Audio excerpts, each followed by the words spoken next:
आप सभी को दीपावली की हार्दिक शुभकामनाएं। दीपावली का पर्व 5 दिन मनाया जाता है। दीपावली धनतेरस से शुरू होकर गोवर्धन पूजन तक चलती है। धनतेरस से लेकर गोवर्धन पूजन तक ये किस तरह से दीपावली होती है और इस दीपावली में क्या क्या करना चाहिए, किस तरह से ये 5 पर्व जो हैं, 5 दिन जो हैं वो मनाने चाहिए, इस सब के ऊपर चर्चा करने के लिए हमारे साथ मौजूद हैं पंडित गंगाराम कटेल। गंगाराम कटेल से जानते हैं कि आखिर ये क्या विधि है, किस तरह से इन पर्वों को मनाना चाहिए। गंगा जी क्या बताएंगे, किस तरह से ये पर्व होते हैं, कौन कौन से पर्व होते हैं? सबसे पहले तो धनतेरस और शुभ दीपावली के उपलक्ष्य पर मेरे और बस्टैंड शिव मंदिर कमेटी की ओर से आप सभी नगर निवासियों को दिल के गहराई से हार्दिक शुभकामनाएं देता हूं और भगवान लक्ष्मी नारायण जी से प्रार्थना करता हूं कि वो भगवान लक्ष्मी नारायण सभी भक्तों के घर भरे रहे और उनमें सुख शांति का शांति प्रदान करे। इसके साथ साथ दीपावली के जो पर्व है, भगवान राम जी जब 14 वर्ष के वनवास गए थे, वहाँ पर 14 वर्ष के जब वनवास में जो है कि रावण ने सीता जी का हरण करके लेके गया। उन्होंने हनुमान जी के सहायता से विजयदशमी के दिन रावण को मार के विजय प्राप्त किए और दीपावली के दिन जो है कि वो अपने अयोध्या नगरी में लौटे थे, लक्ष्मण सीता को साथ में लेके। वहाँ पर जब भगवान रामचंद्र जी जब अयोध्या पहुंचे तो अयोध्या वासियों ने उनके स्वागत में ये दीप वगैरह प्रज्वलित करके भगवान श्री रामचंद्र जी का स्वागत किया था। तभी से ही हमारे ये परंपरा चली आ रही है कि दीपावली के दिन विशेष करके दीप प्रज्वलित करना, अपने दरवाजे में, अपने घरों में, मंदिरों में, छतों में, जहाँ जहाँ जगह मिलता है उसी जगह जो जलाना चाहिए।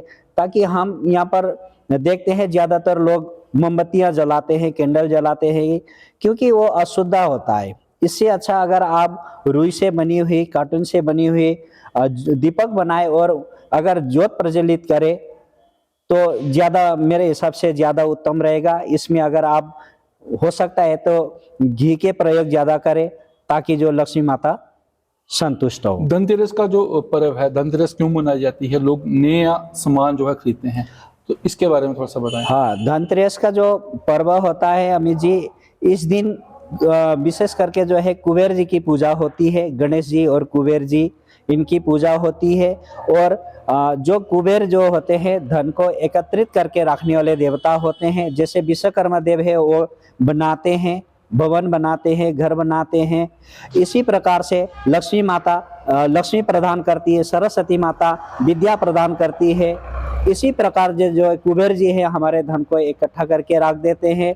जो हमारे पास जो भी होता है वो कुबेर जी के देख रेख में होती है। तो इस कारण से धनतेरस के दिन जो है कुबेर जी के विशेष करके पूजाएं होती है। और इसमें धनतेरस के दिन शास्त्र में भी बताया गया है कि धनतेरस के दिन कोई हमें ऐसा पात्र खरीदना चाहिए। विशेष करके इस बार जो है कि तांबे का और पित्तल का और ये सोना वगैरह अगर हम खरीदे तो ज्यादा उत्तम रहेगा। इसके बाद नरक चतुर्दशी का दिन आता है, तो हम देखते हैं कि अक्सर नरक चतुर्दशी के दिन जो है दीपदान का महत्व है। दीपदान क्यों करना चाहिए और नरक चतुर्दशी का दिन ही क्यों है ऐसा? दीपदान का ये कारण है कि दीपदान करने से, जैसे हमारे जब समय आने पर कभी हमारी मृत्यु होती है, जब हम जाते हैं यमपुरी में, तो रास्ते में हमें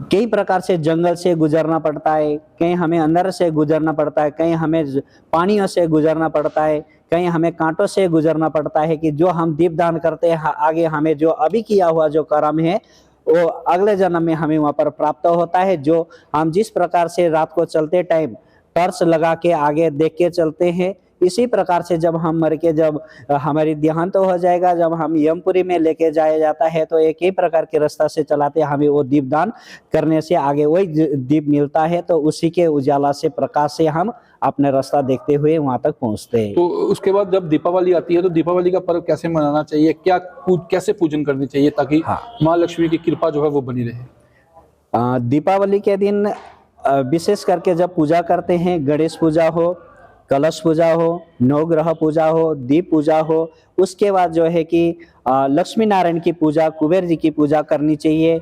इसमें लक्ष्मी नारायण की पूजा में भगवान शालिग्राम जी, विष्णु जी की षोडश प्रचार से पूजा करना चाहिए, जैसे कि दूध, दही, घी, मधु, खंड, गंगा जल, फल, मिठाई इत्यादि, जनेऊ, रोली मोली, इस प्रकार सुपारी, कमल पुष्प, कमल गट्टा, इस प्रकार से लक्ष्मी नारायण की पूजा किया जाता है। और इसमें विशेष करके जो है कि भगवान विष्णु जी और लक्ष्मी जी को अनार का फल जो है बहुत प्रिय होता है, तो अनार का फल विशेष करके सभी लोग जो है विशेष करके अनार का फल चढ़ाए। अनार का दाना नहीं चढ़ाइएगा, उसमें अनार को फोड़ के उसके जो फल निकाल के वो चढ़ाइए, क्योंकि हम लोग कई बार फल को अनार के फल को ऐसे चढ़ा देते हैं, तो ऐसे भगवान जी को भोग लगाने में भी थोड़ा दिक्कत हो जाती है। हालांकि भगवान जी तो भोग लगा ही लेते हैं, पर उनको खोल के अगर दिया जाए तो ज्यादा उत्तम रहेगा। अनार का फल विशेष करके चढ़ाना कुछ चाहिए। और कहना चाहेंगे जनता को क्या करना चाहिए, कुछ खास? खासकर बोलूँ तो कोशिश करें कि अपने घर में ओम नमो भगवते वासुदेवाय, ओम महालक्ष्मी नमः, इस मंत्र के द्वारा, या पंडित जी मिलते हैं तो किसी पंडित जी के द्वारा, नहीं भी मिलते हैं तो ओम नमो भगवते वासुदेवाय और श्री महालक्ष्मी नमः, इस मंत्र से लक्ष्मी नारायण जी का हवन करें तो विशेष करके ज्यादा अच्छा रहेगा।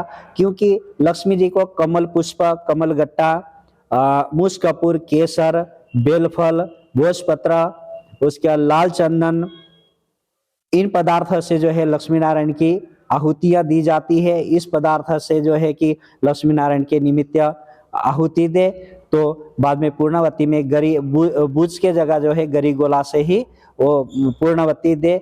तो जब मंत्र अगर नहीं आता है तो आप ओम नमो भगवते वासुदेवाय और ओम श्री महालक्ष्मी नमः, इस मंत्र से आप हवन पूजन कर सकते हैं। चलिए, तो भगवान को रिझाने के कई तरीके हैं, भगवान को रिझाना भी चाहिए। और खासकर ये जो दीपावली का पर्व है, ये इसीलिए मनाया जाता है क्योंकि लक्ष्मी माँ की कृपा जो है वो पूरा वर्ष आप पर बनी रहे, इसलिए महालक्ष्मी की पूजन अर्चना जो है वो की जाती है। मैं आपको बताऊं कि दीपावली जो है 5 पर्वों में जो है वो मनाई जाती है। तो आप पंडित जी ने ये भी बताया कि दीपदान क्यों करते हैं। दीपदान सभी को ज़रूर है, अवश्य करना चाहिए। उन्होंने धनतेरस के बारे में बताया और दीपावली पर खासकर किस तरह से पूजन अर्चना की जाए वो भी उन्होंने बताया। आप सभी को भी दीपावली की हार्दिक शुभकामनाएं। माँ लक्ष्मी आप पर कृपा जो है वो बनाए रखे। हम यही प्रार्थना जो है वो भगवान से करते हैं।